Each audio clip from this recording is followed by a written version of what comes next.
How to use Spotify Jam on your Spotify application. If you want to use Jam Session on Spotify, first of all, open your App Store on your device.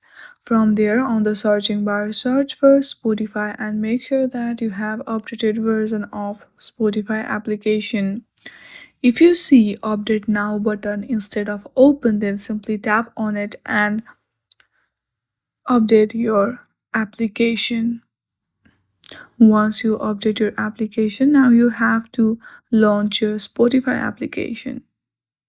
Simply tap on the Spotify application from the home screen and make sure that you have logged into your account. From there, choose any playlist.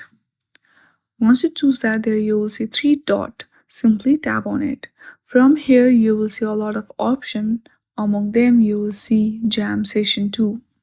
But if you do not use Spotify Premium or if it is not available in your country, then Spotify Jam option will not be available.